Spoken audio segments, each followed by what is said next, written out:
Hello and welcome. This is the deep dive video going through the plot of Looking Good Dead, and as before there will be spoilers in the long video, so if you have not read the book I suggest you don't watch this or don't listen to it, because it will spoil the little surprises in it as we're going to go through in details how this story pans out. Let's get to the story.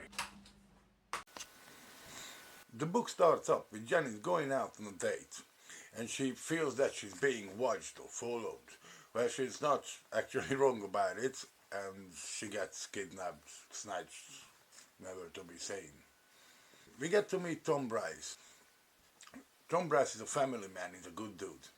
Tom Bryce travels on the train, but a passenger leaves a CD behind on the vacated seat as he leaves the train. Now this dude is really annoying. We get to be shown him as a dickhead. That's the name the narrator calls him. And Tom Bryce sits there and has to suffer him screaming down on the phone, "Yeah, I'm on the train!" He's one of these phone people, you know, that speak loudly on their phones on the train. Anyway, he goes attention to himself with this behavior, eventually leaves the train at Preston Park Station, and Tom Bryce notices the CD that's been left behind after the dude. He picks it up and thinks that he's going to give it to the lost and found maybe, or takes it home and takes a look, see what's on it. Maybe he gets some information who it belongs to. So that's what he does. So he goes home and says hello to the family, children, and Kelly, the wife. She's a shopaholic. And eventually when things calm down and he finished his emails and work-related stuff in the evening, he goes up to his den and he takes a look-see at the CD.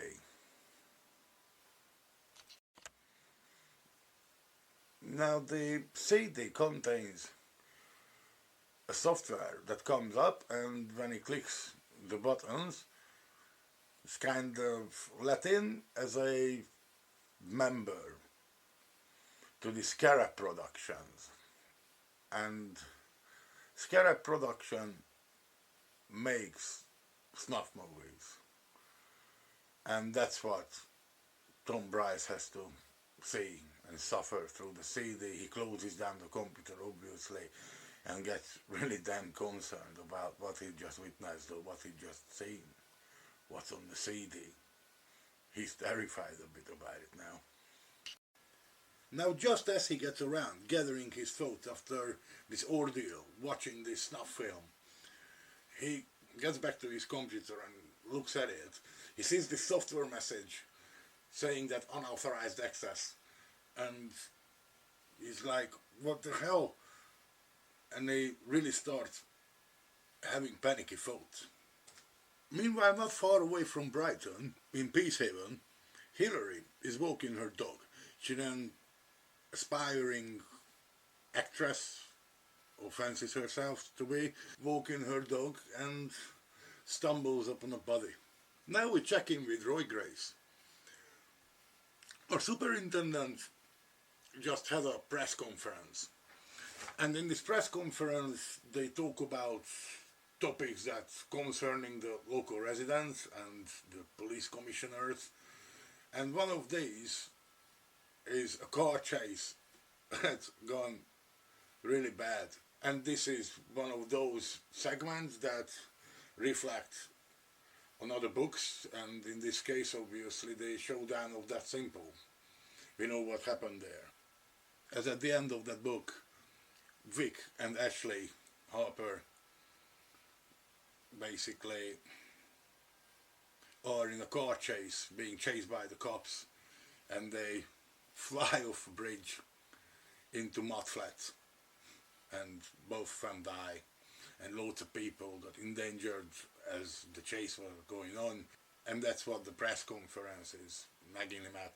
After the press conference, Roy finds out that Alison Vosper has this mad plan about bringing down an officer from the London Metropolitan Police to help with his expertise, because as far as she's concerned, the ACC Roy's not doing very well and doesn't do any favor for the Brighton Sussex CID. And Roy has kind of worked before with this Cassian Pugh, and no, he doesn't like him at all. And this guy from London Metropolitan Police should arrive in few days' time. After the press conference, Roy goes to his office, which is a new office, as we learn, and also we learn that he's got a collection of like 3,000 vintage, antique kind of lighters. Trivial thing about Detective Superintendent Roy Grace. His phone rings, and the call summons him to Peacehaven, where a body being found in pieces. Now, while all this is going on, in the city centre of Brighton, we see the weatherman walking the streets. He's heading for a meeting. He's gonna meet the Albanian, who's going to introduce him to someone who's got a job for him. The weatherman is a everyday looking dude walking the streets, but he has paranoid delusions. He thinks that people are laughing behind his back, and he's mumbling numbers like coordinates. And he's thinking about algorithms he will or has programmed for a new software he's about to make. And he's really IT savvy, as we find out. And he's on his lunch break, so he's kind of wants to get it over with. Upon arriving to the Grand Hotel, he goes in, he's sent up to the 7th floor to a room, or a suite more like. And there when he meets Carl Venner, he's an American dude, a pig of a man, and he tells him that somebody had unauthorized access to a software he owns, and he wants this person to be found. And by his demeanor, by his talk, the weatherman doesn't really have the idea that he can turn down this offer. So he takes the job and tells that he's going to be on it. So the weatherman is now, after finding out who the unauthorized person is, who accessed the software. But we know who that is, Tom Bryce.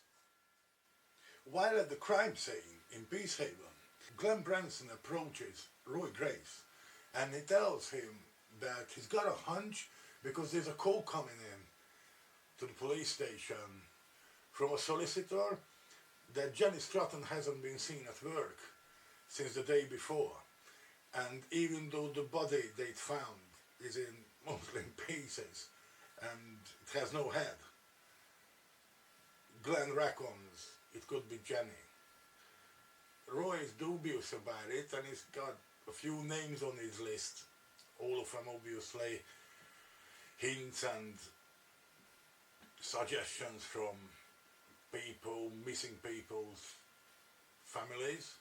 But Glenn insists that no, this could be good. In few hours' time, Roy Grace is back in the headquarters and he assembles the team. And the team will be consistent of Glenn Branson, Norman Potting, the new guy, Bella Moy, Emma J. Balfour and Nick Nichol for a start. They are going to investigate the case. Tom Bryce is with a customer. Bryce Wright Promotional Merchandise Limited Company. That's Tom Bryce's business. And obviously, as it sounds from its name, he does merchandise for promotions. Mostly engraving and personalizing stuff as well. While the company's making good money, the shopaholic Kelly, Tom's wife, is spending it a bit faster than he can make it. Not to mention the kids, Max and Jessica, also cost money, even though they're young only. So Tom Bryce is really eager to get this deal done. The customer is Ron Spax. And this guy is a dodgy character. He's into all sorts of businesses, wheeling and dealings. And he wants Bryce to get him or put him in touch with someone who can make 25 Rolexes, like watches, with microdots. While he's having a talk in his office with Roy Spex, Callie phones, and his wife is really upset about some threatening phone calls. Roy and Glenn attend the autopsy, and the pathologist is Theobald Fraser. Theobald Fraser is a slow guy, he's really meticulous, so it takes him a few hours. But while the autopsy is going on, they have a shocking discovery of a scarab beetle in the body. As this all is going on,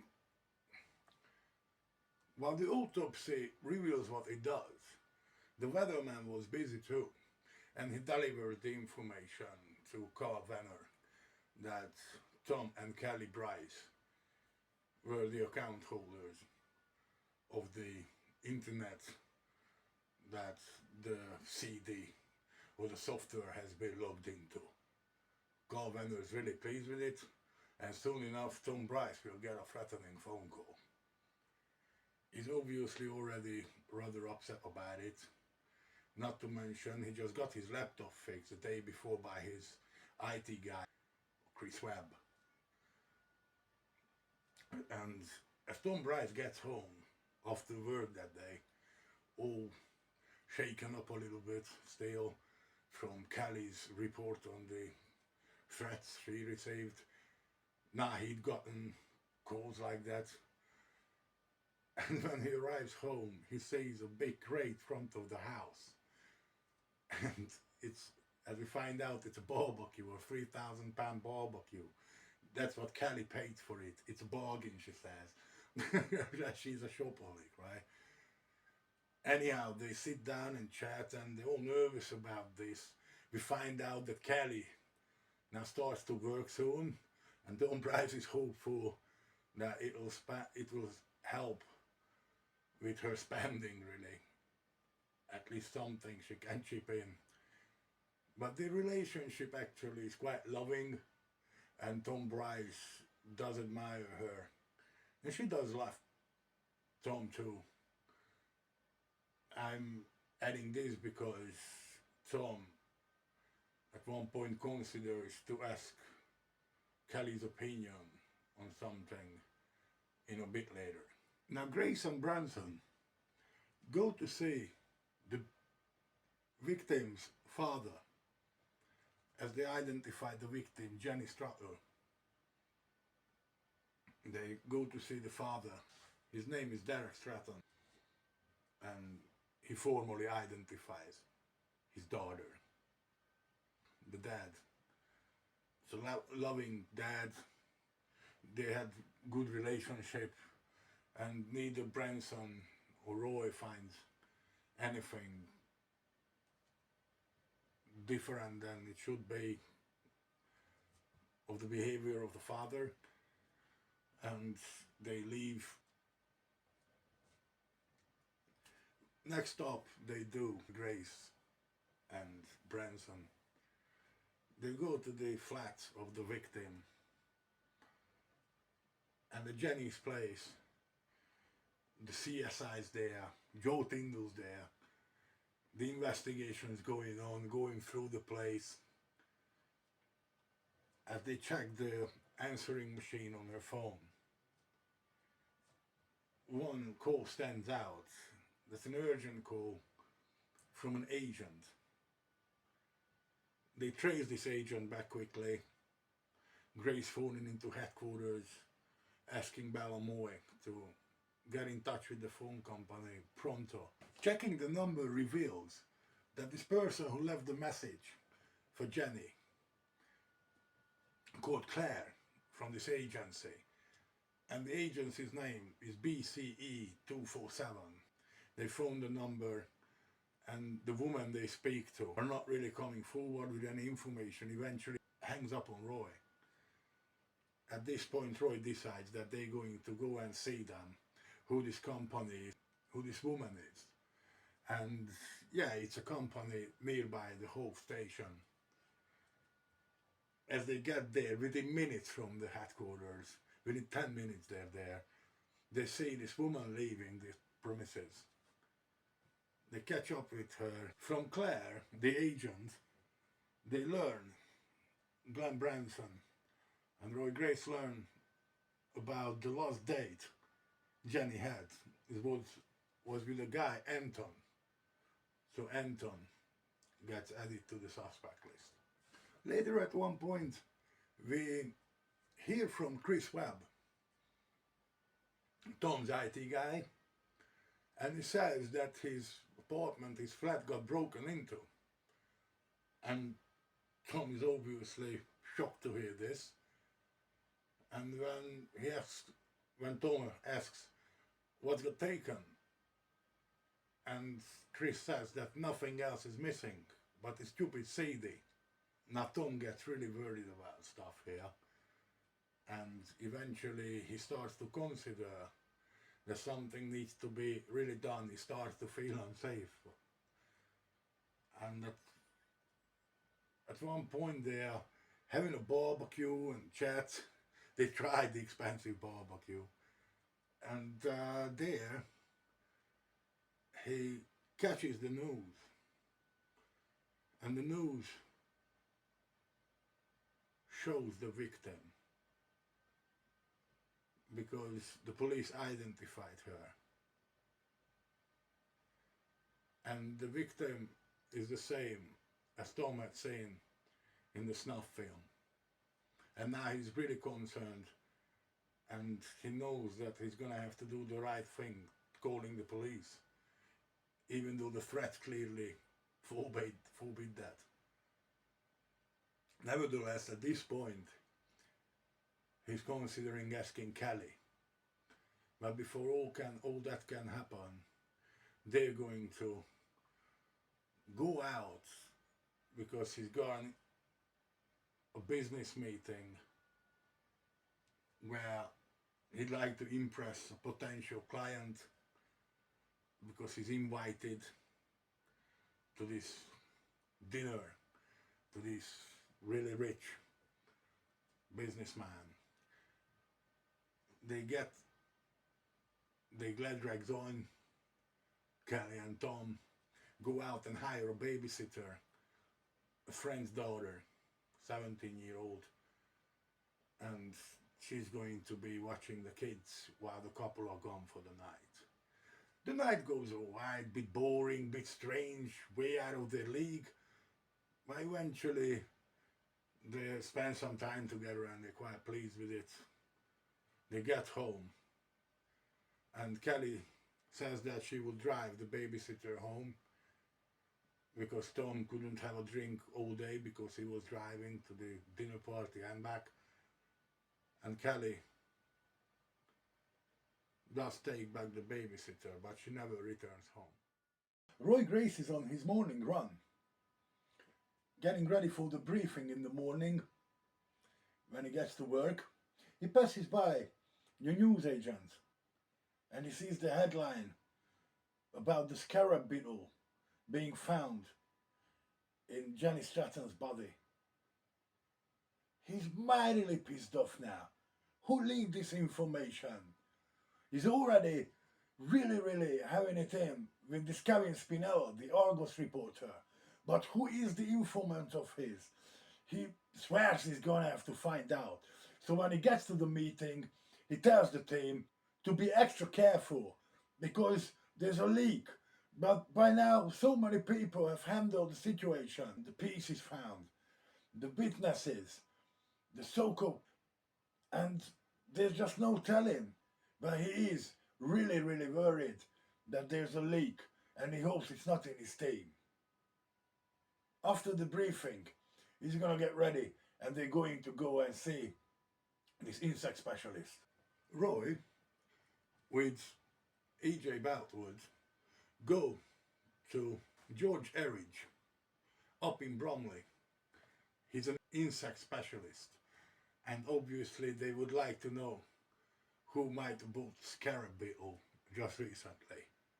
They go into this creepy shop full of creepy crawlies, obviously, and they speak to this guy, and they learn that there was one purchase of scarab beetles. An Eastern European accented guy ordered it on the phone, but he never got to meet him because the order got collected via a taxi driver. So that's a new task for the police, to find this taxi driver if they can. Tom Bryce eventually had gone to the police and spoken to Glenn. Also had given his laptop for examination to the cyber cops. And John Rye is the officer who looks into it. And he finds connection to another case, or another computer he was looking into investigating wise few weeks prior, and he digs it out of the evidence room. And this computer belongs to Reginald DF.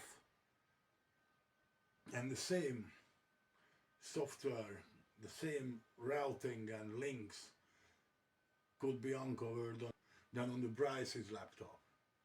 That means that the CD that got put into it is likely to be connected to both of the computers.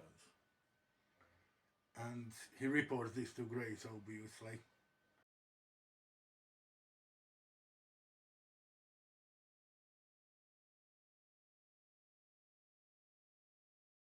John Rye is a detective sergeant, and he's got this IT team within the police.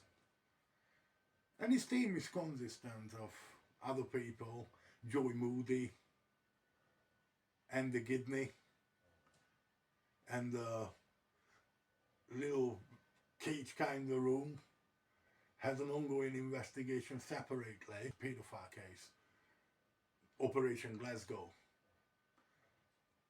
And this is the high-tech crime unit of the police at this point. We learn a bit about it too.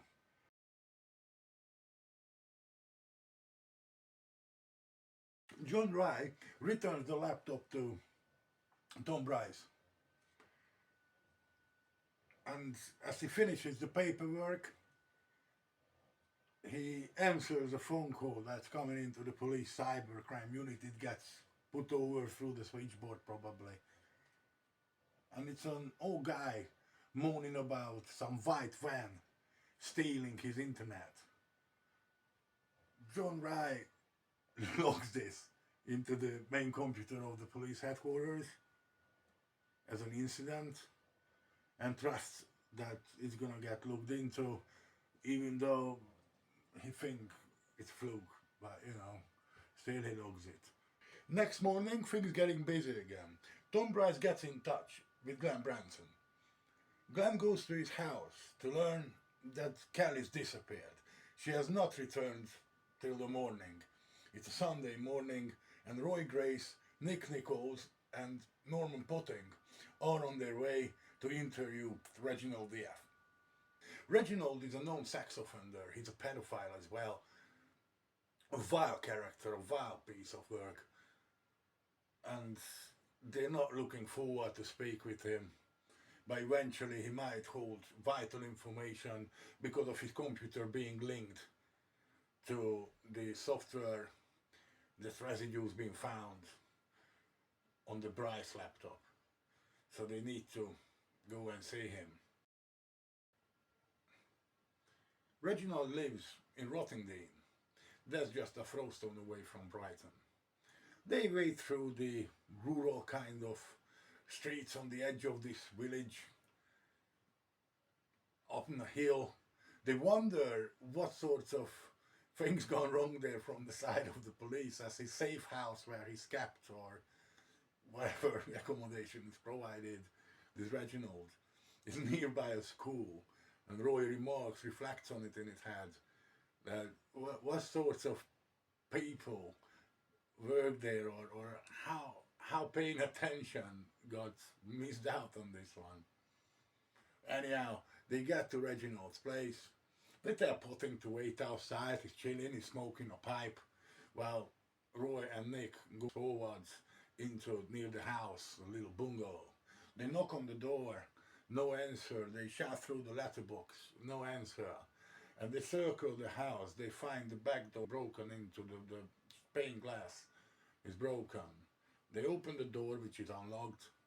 They go in and they feel this stench getting stronger and stronger as they go into this, well, pigsty of a place, basically. They get into the bathroom eventually, and they found Reginald DF dead. He's in a bathtub with a ligature around his neck, some wire hung up to the towel railing, and he's sitting in a liquid with all his muscle tissues and skin floating there, and yeah, the smell in the bathroom, they know it's acid. So he's sitting in an acid bath, dead. This scene gives Roy worse feeling that he already had because of a late night. He'd been out on a date with Cleo, had too much beers, he's hungover a bit, and now he's on the verge of puking. Nick Nichols throws up, actually. Roy takes a few pictures, notably with his phone. That's a new issue to the police now. And he takes a few pictures in the bathroom and drags the corpse out from the bathtub by its head, which is not on the... so the acid doesn't do any more damage. Brings some water and pours it over him to try to wash it as much as he can. Being shaken up by the sight of DF's body, Roy phones the SOCO, Scene of Crimes Officers, which is the CSI, if you'd like to put it in a simpler way. And they arrive in an hour's time, with whom Joe Tyndall turns up. He's not in a good mood. In the meantime, Roy phones Cleo, can't get through to her, only to voicemail, and he kind of just wants to hear her voice, but otherwise he suggests that he hopes that she's not on duty because of the body they found, so she doesn't have to deal with it in the mortuary. After that, he decides that they need to unwind a little bit, Sunday after all. And once the crime scene been tended, he asks Nichols and Potting how they feel about the beer. They don't say no, so they go to Rottingdean to the Black Lion pub and have a pint, and while chatting away there, Norman Potting remarks on the acid bath thing and tells about the potato. His dad used to be a potato farmer, and tells that acid, they used to use acid, dilute acid, treated the potatoes with. And it kind of gives the idea to Roy to look into the suppliers, farmers and places in Sussex where you could get a bath full of acid.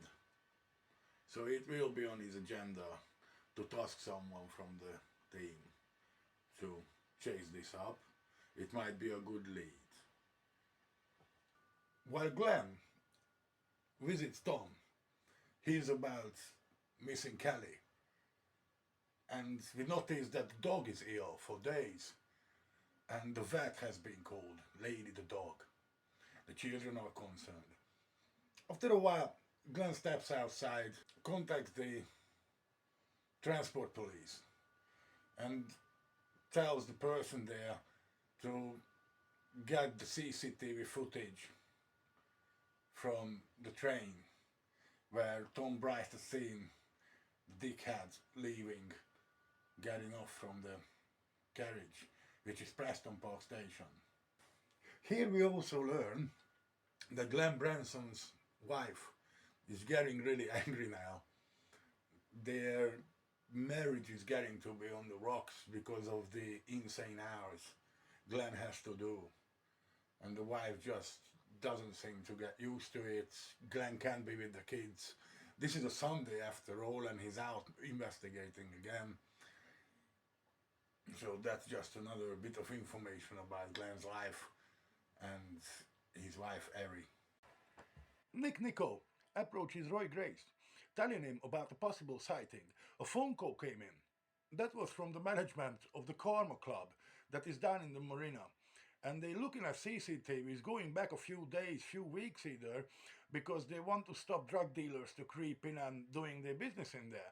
And because of the press conference and the real picture of the victim, they noticed Jenny Stratton's pictures, video on the CCTV, and she's with someone. Roy Grace gets really excited about hearing this, and soon him and Nick Nicol will visit the Karma Club. As Roy Grace looking at the incident logs, he actually misses that John Rye had put in there from the van sighting. Even though it's on Roy's mind, but he thinks because death is death, is a different team's jurisdiction, it's a different team's investigation. Once they identify the van that been seen nearby Diath's house, they would be all over it. All this time, obviously, as Kelly's missing, liaison officers have been dispatched to Tom Bryce's house to help him look after the kids, help him get on with his day technically. These are special officers. One is Linda Buckley, and she's gonna have a different person go on evening shift to stay there all night. In short order, Tom Bryce gets called into the police headquarters too, because Glenn Branson acquired the tapes from the CCTV of the Preston Park station, the train station, and he does spot the man. And unbelievably, the police, Glenn Branson, is seriously concerned now, because the dickhead who had left the CD behind is none other than Reginald Diath.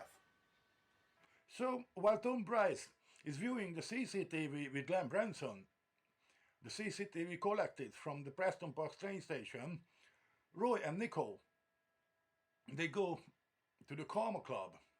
They walk around the marina, get to the bar. In there they speak to the management. They go upstairs in a room and they view the CCTV. And yes, indeed, they see Jenny Stratton still alive and kicking with a bloke. It's probably the date that they only know as Anton. Glenn Branson returns to the Bryce's home with Roy Grace. Roy wants to interview Bryce. They sit down in the kitchen and have a lengthy chat. In one thing particular, Roy thinks that Bryce doesn't tell the truth, or he knows more than there is to it, and that's when he finds he's evasive about changes in the family dynamics just recently.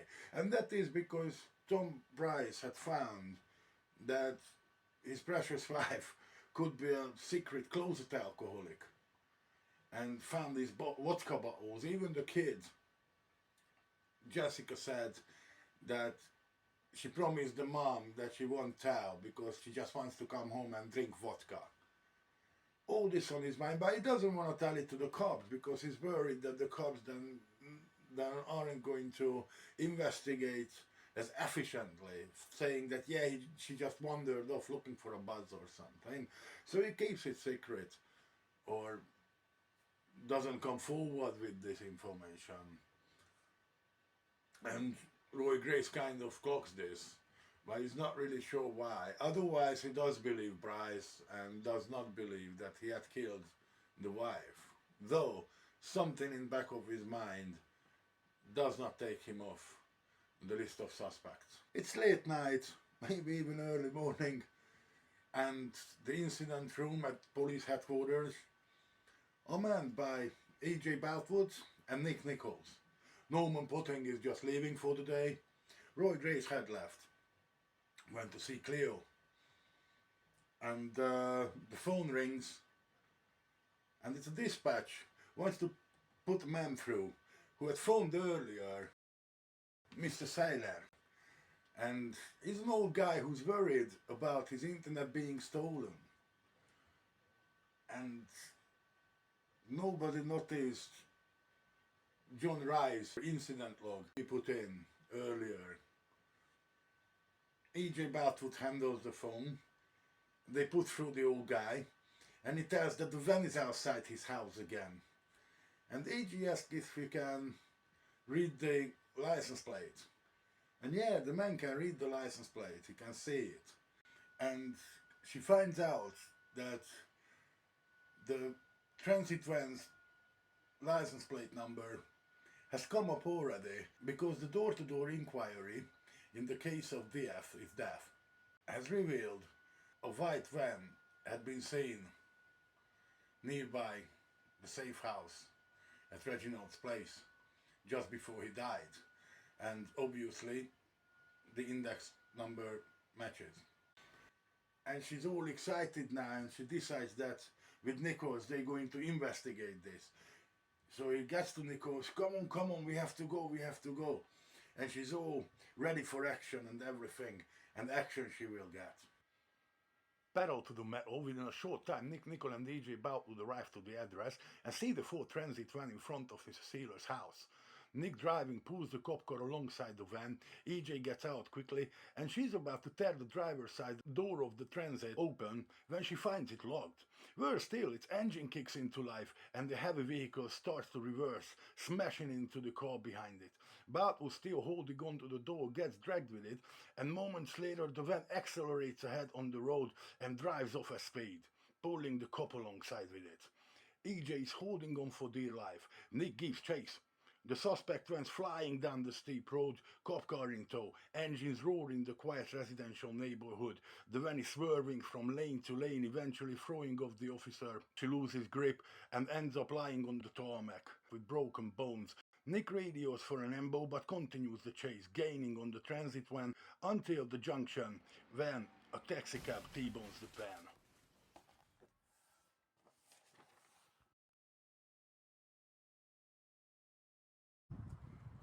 Hey, we're Brighton location on Freshfield Road. The grey building behind me, you can see, that's 138. That's where the Swiss engineer phones from about the white van stealing his internet. And that's where the police gets dispatched and the chase will take place. That ends up quite badly for EJ Balfoot. We're going to follow that road as well. So the van is supposedly parked up right in front of the grey building.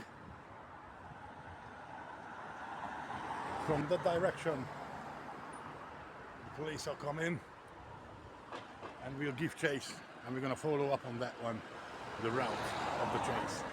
So we imagine the van is parked here. That's what the silence is from the window.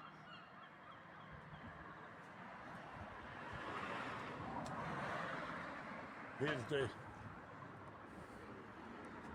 start point. EJ gets hold of the van's door here and he starts dragging her down this road at high speed. And it's a rather steep road as well, as you can see. So yeah, the chase is going down here, of course in the dark, but with Brighton location, that means we're in the bright, sunshiny day.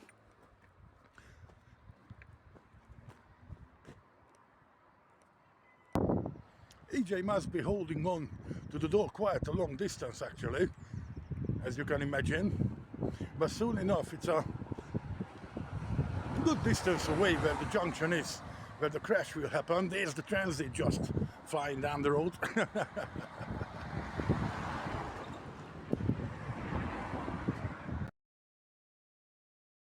Let's see if she's holding on to the door till here and the van smashes her into the parked cars on the other side of the road. She gets thrown off the van here. Nicole hopes that the van's gonna stop at the junction just ahead, but it ain't, as we know.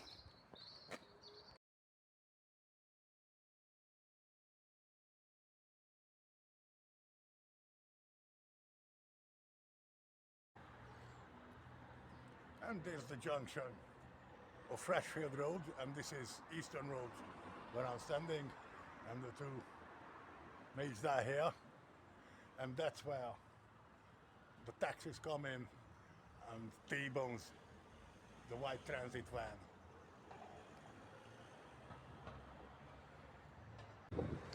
Things to note about this location is that at the end the taxi seemingly hits a wall of a house, but it's impossible here because all of the buildings have a fence around them, right about the junction, or a brick wall serving as a fence.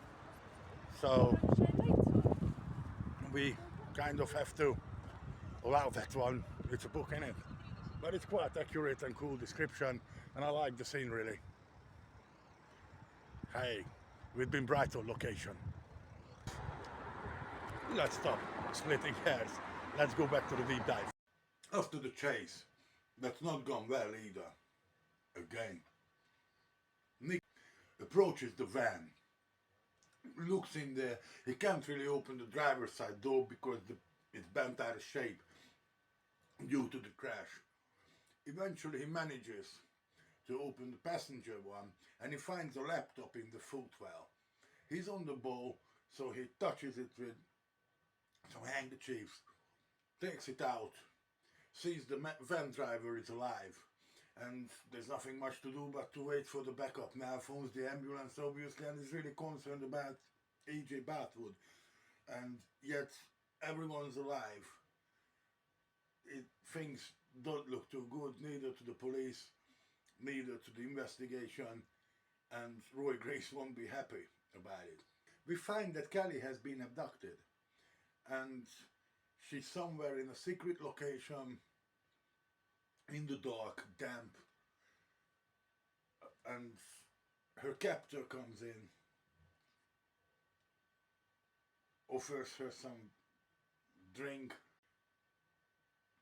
says that if she's going to be a good girl, she even gets vodka, implies that they've been watching them for a while, and takes a few pictures of her. Tom Bryce is in his office, sitting by his computer, and he sent an email from Scarab Productions to open the email. He opens it, and it's Kelly with a message. All crying, she looks tied up, and Tom Bryce is terrified. And he goes eventually, tells the guard downstairs, the liaison officer, about the email. They go up to the den, but the email deleted itself. And now he gets a threatening email just a few minutes later saying that he has to leave the house now and is to follow instructions that will come through his phone. And if he tells the PC, the police constable, the officer, they're going to just make sure that Kelly will be dead, and Tom is to follow instructions.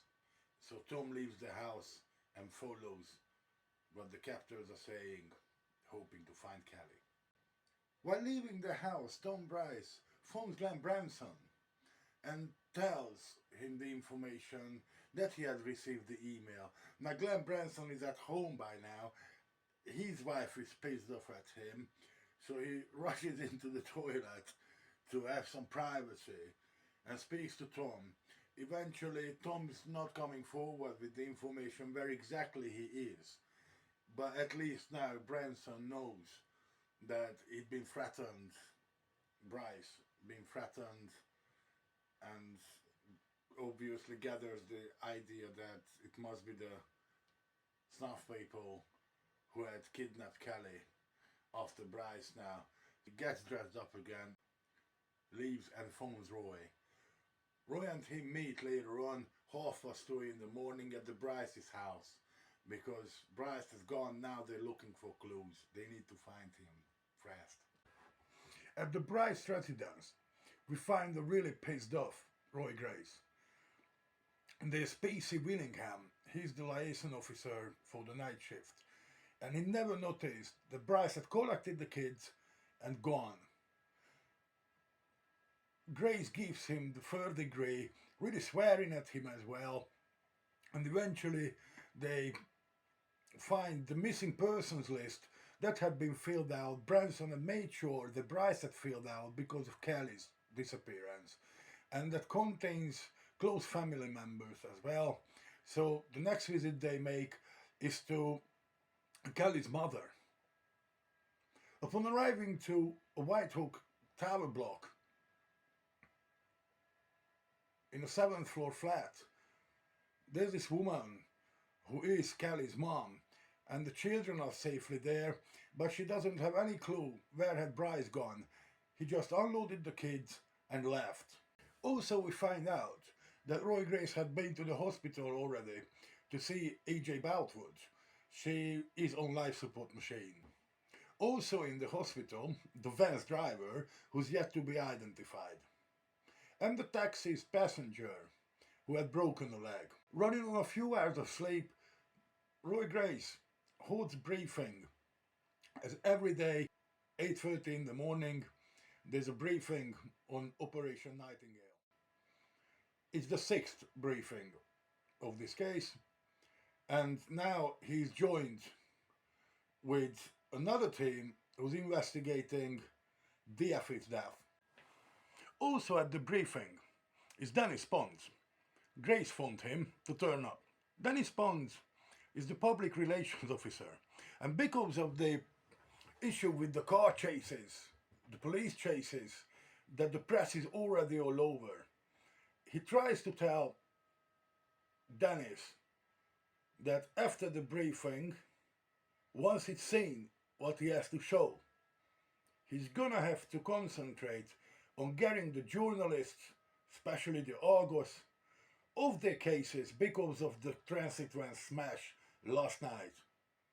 Because Roy Grace has more important things to do right now than deal with the scavengers and vultures getting on case to the police when an officer almost have died and they are into investigating a really serious crime.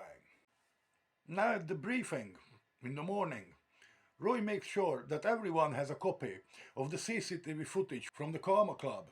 Having the printout given to the teams, Grace is certain that someone's going to recognize this person. Next, he's asking a new guy. Well, new guy, he's a temporary guy at this briefing because of the other murder inquiry and because of E.J. Boutwood is missing. She needed to be replaced. Manpower is needed. And this guy, a young cocky detective, Alfonso Zaffarone, and he was tasked to look into the registration of the white van. And he says that the company it's registered to is not in the company house, it just leads to a P.O. box. And when Grace asks him further, it turns out that he never really went into the situation deeper and he kind of shrugs it off.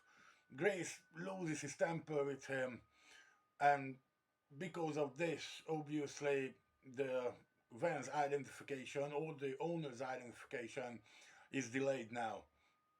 Grace is quite mad about it, and he tells Zaffarone off, then turns to Norman Potting, asks him how he's doing with the acid inquiry.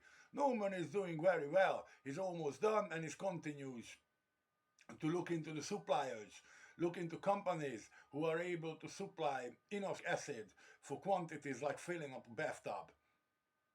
Then, in the background, John Wright, the IT guy, is busy connecting the laptop to the screen because they're going to watch a film. The laptop's hard drive had been cloned already, and what they found on it, Grace wants everyone to see it. That's why Pons is invited as well, because he's gonna have to see this movie. Now when the movie comes on the screen, obviously it's a snuff film. And who's the star in it? It's Reginald VF.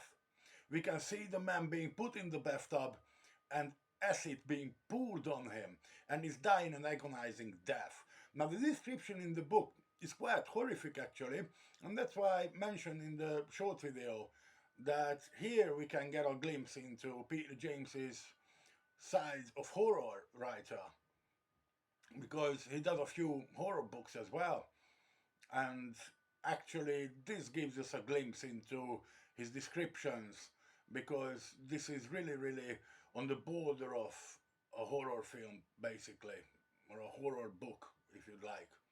Anyhow, the team's watching DF dying an agonizing death in this bathtub, and when the Scarab production fades out, a title card comes up, and that promises a double kill in a short period of time. Everyone's silent after the film. Everyone's in kind of a shock having watched this snuff movie. Grace tells Pons, the press officer, to show little bits and pieces to the press of this one. Do not show the whole lot, so they can understand, and hopefully it will keep the journalists off his back for a while about the car chase, to see what's at stake here. Just when they're about to end the meeting, a phone rings. Glenn Branson answers it, and the call comes in about Renault Espace, and that Renault Espace is the car that Tom Bryce was using when he disappeared. It belongs to his wife, and it's been found burnt out. Now, just after the briefing, Roy Grace has to go and see Alison Vosper, his boss.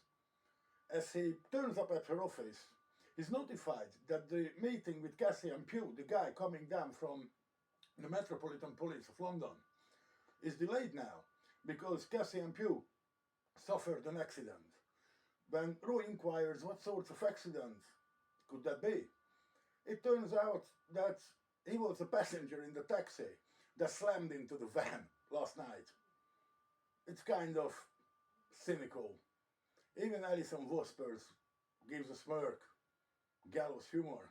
With Cassian Pugh's out of the way for a little bit, Roy goes to the residence of the Bryces, and there he tells the liaison officer, Linda Buckley, to hang around for a few more hours, just in case Tom turns up, and then call it a day. He goes upstairs in the house and collects a few personal items. Then he leaves and takes these items to Henry Frame in Pacehaven. Yes, Henry Frame, that we've met in That Simple. And he takes these items to him. Unfortunately, Henry Frame's not the wiser. He doesn't seem to feel anything. He says that it's one of those days when the spirits don't communicate very well. Well, nevertheless, Roy leaves these items behind and tells him to give him a call if anything comes up. Here we find out that Tom Bryce is in the same location where Kelly Bryce is, both of them being held captive by these gang of snuff people. And eventually they get to confront with this fat old bastard of an American who's called Venner. And he tells them that they're going to be movie stars. And it's time for the title hunt. The title is said twice in this book as well. First time is chapter 74, the very last line of it, 350th page. Call Weather. Says the title, "You're even more stupid than I thought. You want to pay money, so you and your vain little drunk of a wife can watch yourself looking good dead." And the second time it gets said by Kelly, not too much later, on page 369, chapter 78, towards the end of the chapter. "Why are we here, Tom?" she asked plaintively. "Who is that gross creep?" "I don't know. What did he mean about us looking good dead?" And that's by Kelly. So, twice the title is said in Looking Good Dead, and we have found it. Ta-da! Back at headquarters in the high-tech crime unit, John Rye is investigating the laptop. He's trying to extract any sorts of information out of it, but it's well protected with encrypted passwords and all sorts of stuff. And he's at his wit's end after hours and hours of doing everything he can, and eventually he decides that he's going to ask his geeky team member, Andy Gidney, to help him. So he approaches him, and first Andy is mumbling under his breath there, he's busy, he's breaking a passport to another case, and it can take him days if he loses track and everything. But eventually, as his superior tells him to drop everything and concentrate on this laptop, so he leaves him with the task. Not long after passing on the task to Andy, John gets called away by his other colleague because he noticed something in the investigation that John was part of, and he'd like to pick his brain about it. 15-20 minutes passes by, and when John Rye gets back to his desk, he notices that Andy Gidney is not there. And in short order, John Rye realizes that Andy Gidney deleted everything from the server and took the cloned hard drive and the laptop with himself. And the strange text on the screen of Andy Gidney's computer welcomes him. Coming back from Henry Frame, Roy Grace is constantly on the phone. Eventually Glenn Branson speaks to him as well and lets him know that the forensic people are all over the burnt out Peugeot, but they haven't found so far anything, nobody in it. That's not a bad thing though. As he hangs up the phone, he notices a familiar man coming out of a newsagent. Roy's not sure why the guy looks familiar to him, but it triggers his memory, which is sometimes almost photographic, as we get to know about Roy. And he does a U-turn and keeps a watchful eye on the guy approaching a black Volkswagen Golf.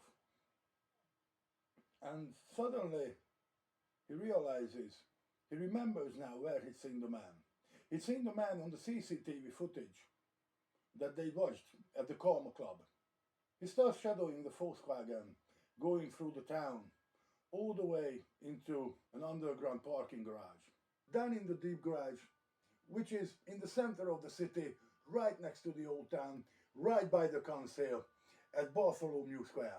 Now, he needs the place to be shut down so they can search the vehicle now that the person driving's left. Because that man is the last one to see Jenny Stratton alive. He'd been seen on CCTV with her, and even though there's no physical evidence or anything to close this garage down in connection with the man, Roy Grace comes up with the idea that he's going to phone a friend who might have some sort of authority, pull strings, do favors.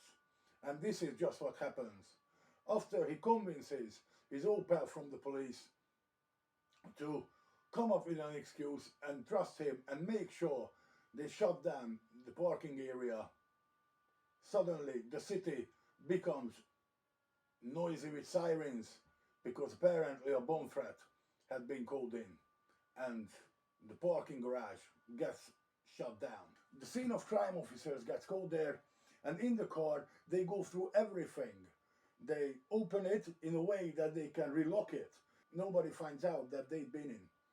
They lift some fingerprints, and Joe Tyndall is not really happy to be there again, but he is. Manages to lift a few prints and takes it back to headquarters, and because of time of the essence, they go into do them pronto.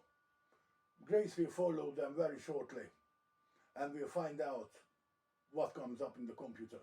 While all these things are happening, Tom Bryce and Kelly Bryce is still in this enclosed area in some hidden location, but he manages to get loose from his bindings, and they start to communicate that they're gonna have to escape from there, because down there, what they didn't notice, his kidnappers, that he's got this palm device in his pocket, and that has some light, the screen light, so he can see something, what's around him. And he sees barrels and barrels of acid stacked high.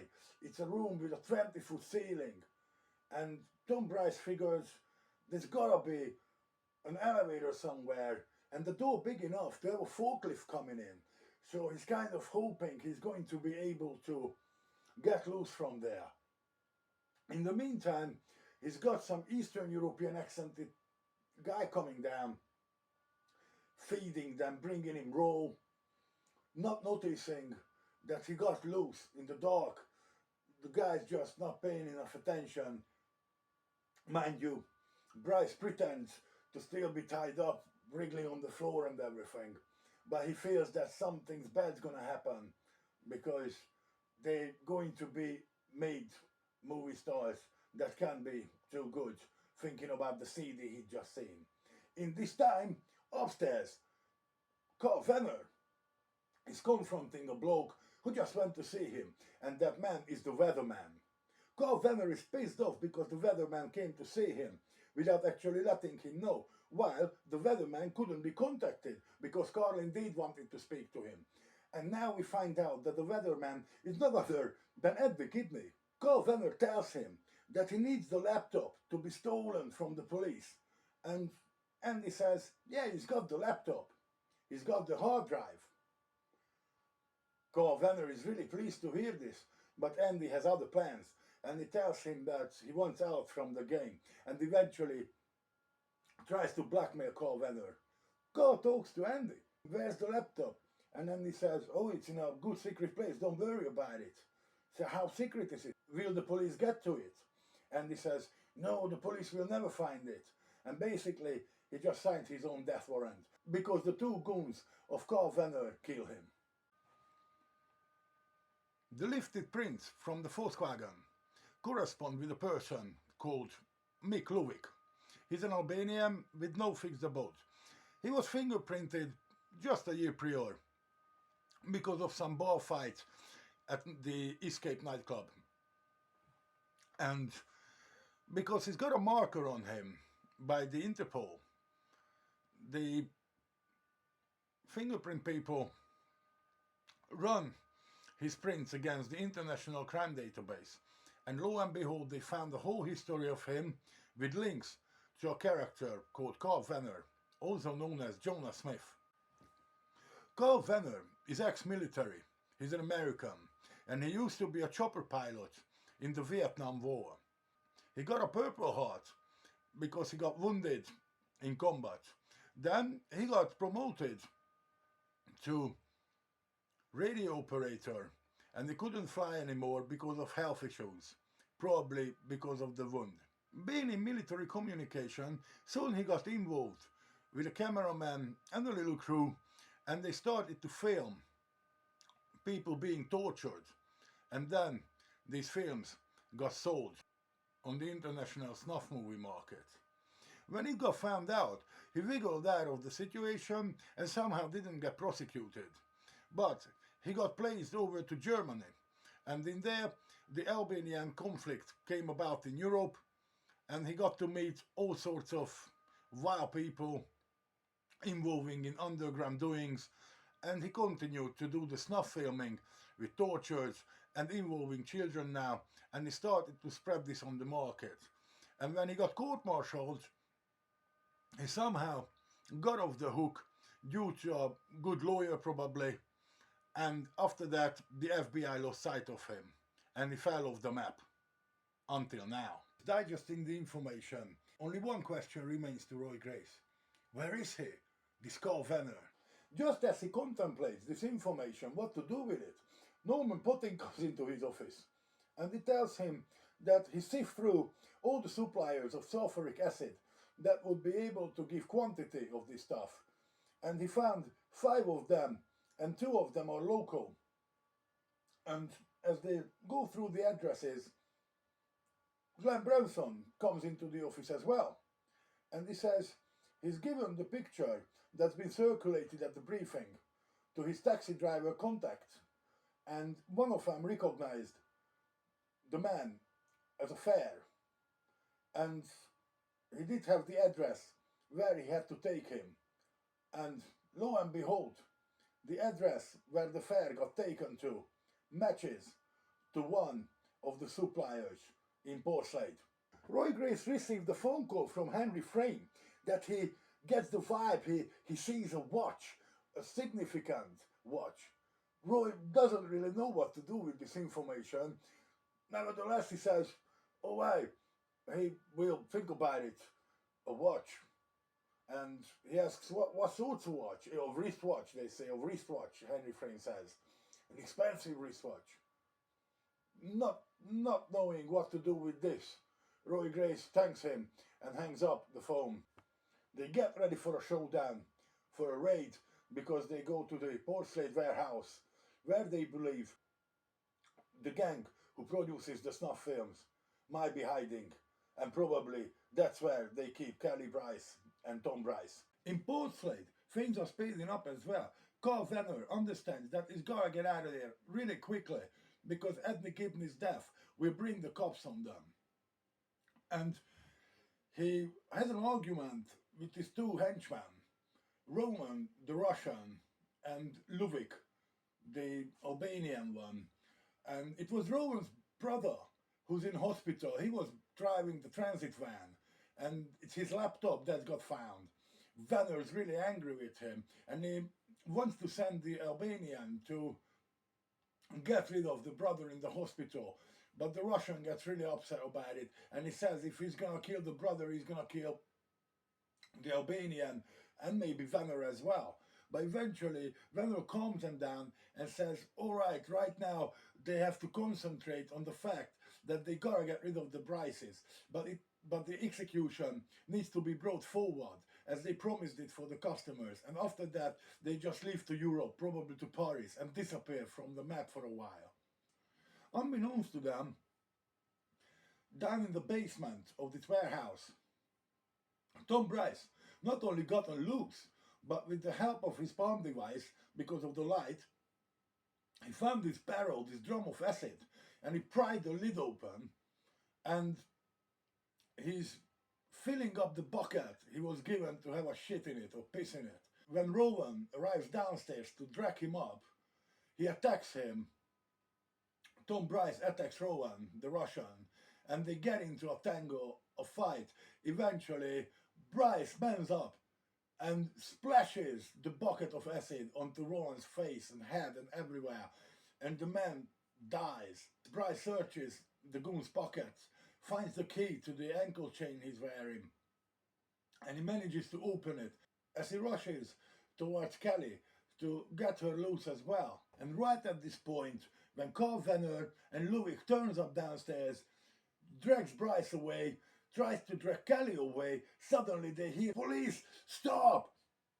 And they realize that the police had found them. And indeed, Grace and his team gets there just in time, get through the elevator that Bryce was thinking about, probably for the forklift.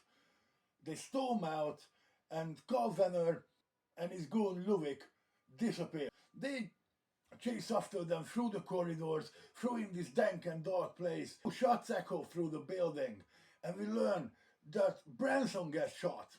Grace tells Nico to tempt Branson and call ambulance and call backup and everything. And they run upstairs, and on the rooftop there's a helicopter. Don't forget, Venner was a helicopter pilot. And the grandiose ending is coming. They get into the chopper, Venner and Luvik. They try to take off with the chopper, and Grace has to think fast, and he looks around on the rooftop, what can he use as a weapon? And suddenly he notices piles of bricks there and some debris and the scaffold pole.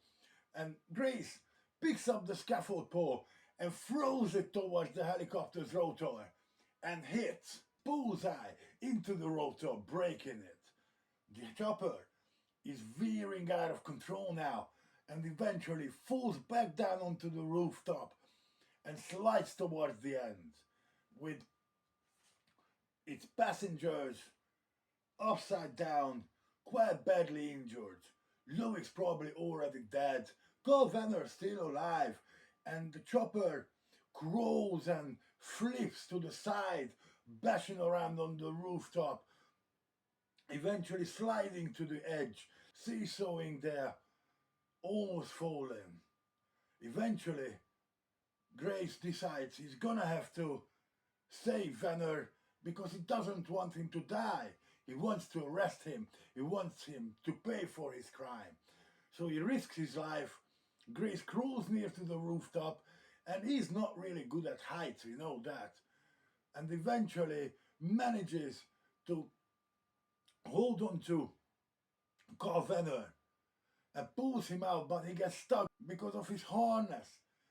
But with help of his colleague, the harness gets unclipped, and eventually they manage to save him in the very last second when the chopper falls down on the building, alongside the walls, down onto the parking cars, and blows up in a spectacular way, knocking out windows from the surrounding buildings half a mile around. After making sure Carl Venner is alive and, if wounded and quite badly shaken, officially he gets arrested by Grace, and then as he goes back in the building, he has to evacuate it. He has to tell people to leave because of the burning helicopter down on the ground.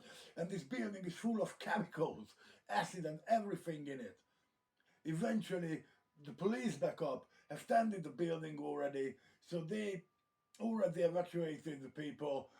The Bryces survived, and now a big kaboom happens, and the building blows up with all its chemicals in it.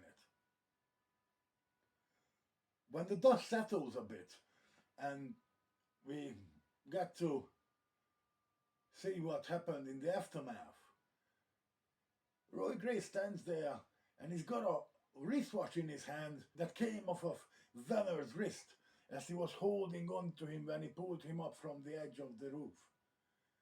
And it's a bloody wristwatch, a rather expensive one.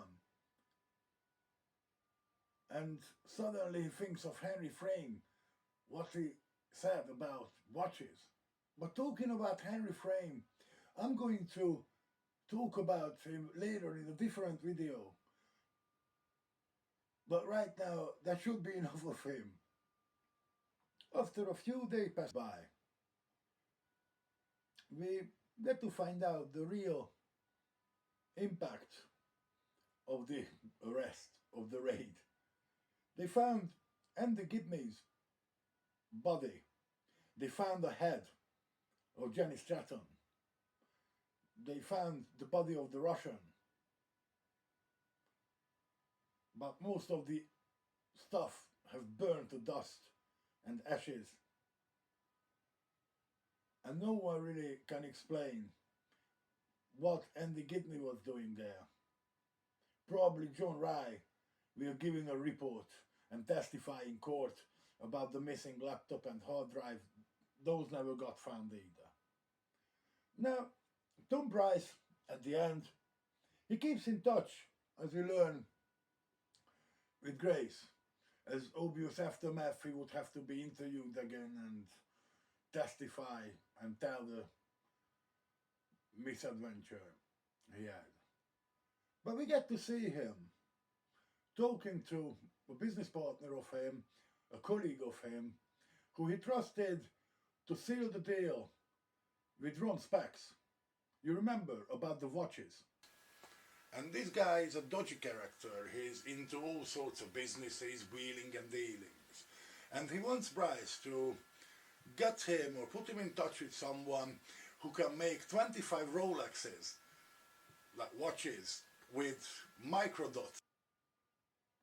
Now, the microdot watches, the Rolexes, have been ordered. His colleague managed to get the deal sealed, and Tom Bryce thinks it's a strange coincidence that he never had seen the watches because of the turmoil he got into. And he finds that they wanted a scarab beetle to be in the microdot.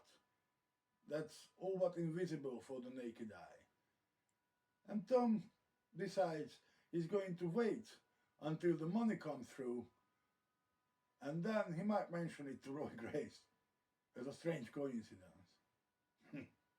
After all said and done, Roy Grace went to visit Glenn Branson in the hospital. He's wounded from the bullet, but he'll live. He's lucky. It only depended on an inch, so the bullet hasn't struck his spinal cord. E.J. Boutwood's gonna get better. She's off the life support machine. And saddened, but pleased with the case conclusion that they managed to arrest Carl Venner and put a stop to this snuff movie production. He heads home and they all live another day.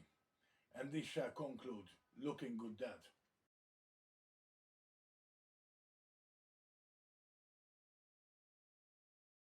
With all that, I think I've spoken enough of Looking Good Dad for now, in this video anyway. See you later, I guess. Signing off now.